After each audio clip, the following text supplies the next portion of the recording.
জায়গাটি এতটাই পুরনো যে এখানকার বেশিরভাগ কবরের ফলকের উপর থেকে নামগুলো প্রায় উঠে গেছে। এই সবকিছু মিলিয়ে বেশ ভৌতিক একটা পরিবেশ, কবরস্থান, জঙ্গল, তার মাঝখান থেকে হেঁটে চলেছি।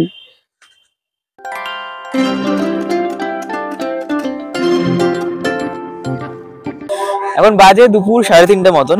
আজ 5ই ডিসেম্বর। এখন আমি যে জায়গাটায় রয়েছি সেটা কলকাতার সব থেকে পুরনো এবং সব থেকে হন্টেড জায়গাগুলির মধ্যে একটা।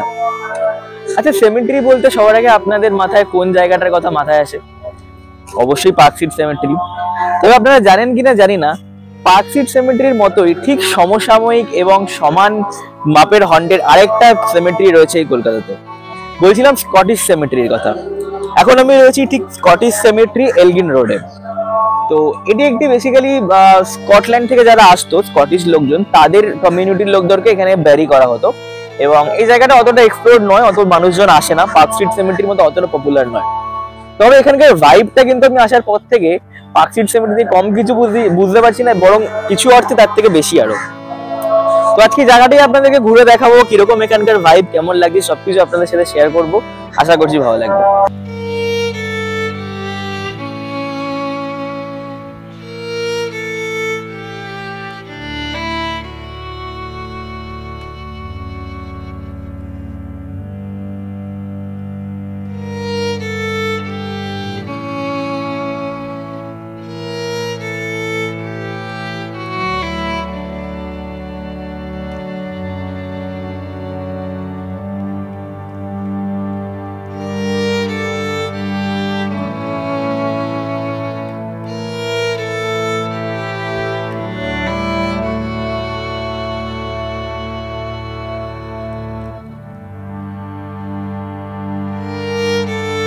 এই সেমেন্টারিটি স্থাপিত হয়েছিল 1820 খ্রিস্টাব্দে এবং তারপর থেকেই বিভিন্ন স্কটিশ লোকদের বেরিয়াল এখানে হয়ে এসেছে।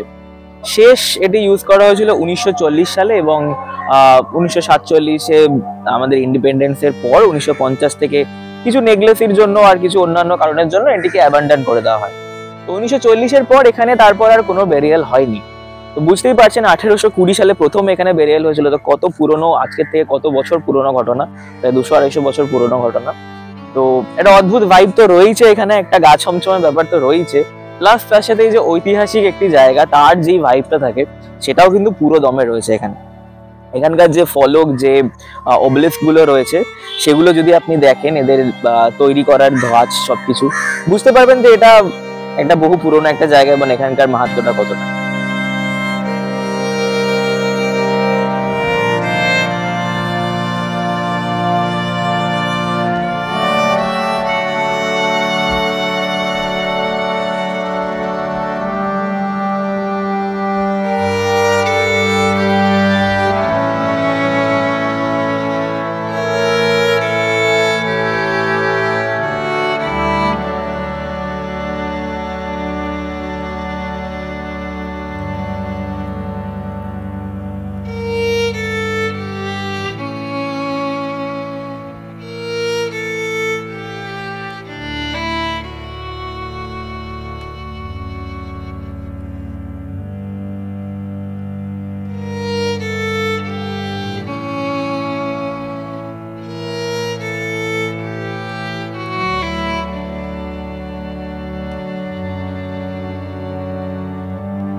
দেখুন এখানকার যে কবরগুলো দেখতে পাচ্ছি, এখানে লেখা রয়েছে দাই উইল বি ডান। মানেটা কি আমি ঠিক জানি না, মানে কি I will be done, something like that. মানে কি থ্রেট দিচ্ছে আমাকে? ওটাই তো basically, you will be done. কেন পড়ছি ভাই এসব আমি? এখানকার কবরের ডিজাইনটা দেখুন, একদম অন্যরকম না? এখানে এক জায়গায় লেখা রয়েছে oldest son of Fem Worley Charlotte Helen Loudon, born 26th October 1854. এখানেও লেখা thy will be done. এটা বোধহয় ওদের খুব সম্ভবত হলো টু আস্ক রিচুয়াল কিছু। God to do what he desires. আচ্ছা, এখানেও কিছু লেখা রয়েছে। 1850 সালের একটা গ্রেভ এটা। বেশিরভাগ কবরগুলোরই কিন্তু এই অবস্থা, এরকম ভেঙে টেঙে পড়ে রয়েছে। জায়গাটি এতটাই পুরনো যে এখানকার বেশিরভাগ কবরের ফলকের উপর থেকে নামগুলো প্রায় উঠে গেছে। আমাদের পার্কভিউ সিমেট্রি যেমন রিনোভেশনের কাজ হয়েছে প্রচুর, তাই ওখানকার একটা মানে নতুন ভাবে আমাদেরও দেখতে ভালো লাগে, বাট এখানে সেরকম কিছু হয়নি। তো সেই জন্য এখানে তখন যেরকম ছিল সেই অবস্থাতেই রয়েছে। নেগলেসির কারণে বেশিরভাগ ফলকের নাম গায়ের থেকে নামগুলো একেবারেই মুছে গেছে। তাও যতটুকু বোঝা যায় আমি ততটুকু দেখাচ্ছি আপনাদেরকে। কবরগুলো ভাঙা, অর্ধেকের বেশি কবর এখানে ভাঙা, ফলকগুলো সব দেখতে পাচ্ছি, আর নাম তো নেই। তো বুঝতেই পারছেন এখানকার ভাইবটা আরো কতটা ওল্ড আর কতটা পুরনো। দেখুন এই যে সরু রাস্তাটা, এটা কিন্তু এখান থেকে হাঁটার রাস্তা, অ্যাকচুয়ালি মানে হেঁটে ভেতরে যাওয়ার রাস্তা।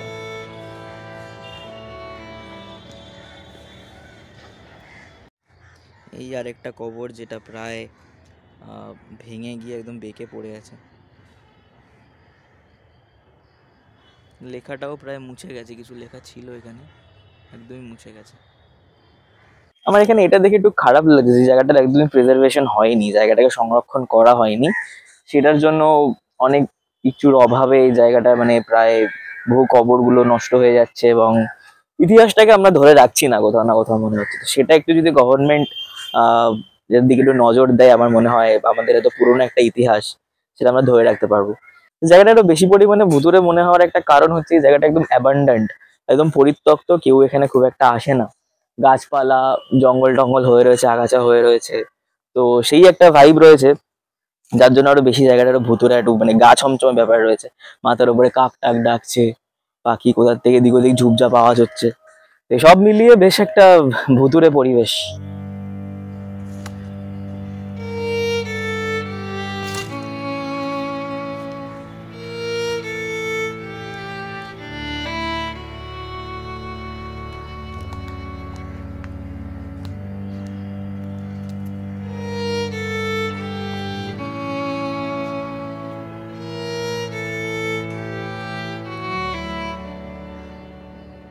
যাই হোক, তো এখানে অবশ্যই একবার আসবেন, ঘুরে যাবেন। আমি লোকেশনটা ট্যাগ করে দেবো, এলগিন রোডের ওপরেই।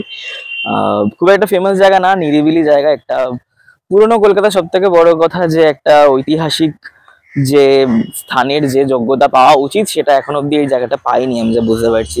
যদিও এটা হেরিটেজ হিসাবে এটা তকমা পেয়েছে, তবে রক্ষণাবেক্ষণের খুবই অভাব। তো আসবেন, আপনি সবাই মিলে আসবেন। আপনারা যদি আস্তে আস্তে জায়গাটা পপুলার হয়, সরকারও কিছু না কিছু পদক্ষেপ নেবে এই জায়গাটাকে ঠিকঠাক রাখার। তো এই বলে শেষ করবো আজকের ভিডিওটা। কেমন লাগলো ভিডিওটা? যদি ভালো লেগে থাকে একটা লাইক করে দেবেন, কমেন্ট করে দেবেন, আর অবশ্যই চ্যানেলটা একবার সাবস্ক্রাইব করে দেবেন। তাহলে দেখা হচ্ছে পরের ভিডিওতে। আচ্ছা, এখানে কিন্তু কোনো প্রবেশ মূল্য নেই। এখানে সকাল 9টা থেকে বিকেল 4টে পর্যন্ত ঢুকতে দেওয়া হয়। আর ভেতরে ঘোরার সময় কেয়ারটেকার যেটা বললো কোনো লেখা নেই, তবে কেয়ারটেকার যিনি বলছেন যে 10 মিনিটের বেশি থাকতে দেওয়া হয় না। কেননা আমরা জানি পার্কভিউ সিমেট্রিতে এখন কি হয়, অনেক রকম বাজে জিনিসপত্র হয় যেগুলো হওয়া একটা সিমেট্রি ঐতিহাসিক জায়গায় এক্সপেক্টেড নয়। তো এখানেও সেরকম শুরু হয়েছিল, তো তারপর থেকে এখন 10 মিনিটের বেশি কাউকে ওখানে থাকতে দেওয়া হয় না। তো এটা মাথায় রেখে আসবেন। আর বিকেল 4টে পর্যন্ত ঢুকতে দেওয়া হয়, সেইটা মাথায় রেখে আসবেন। গেট আপনি এসে বন্ধ পেতে পারেন, বিকজ আমরা এসে গেট বন্ধ পেয়েছিলাম। কেয়ারটেকারকে ডাকলে উনি গেট খুলে দেবেন। আপনি কি এন্ট্রি করে ভিজিটিং কার্ডে এন্ট্রি করে আপনি ঢুকতে পারবেন।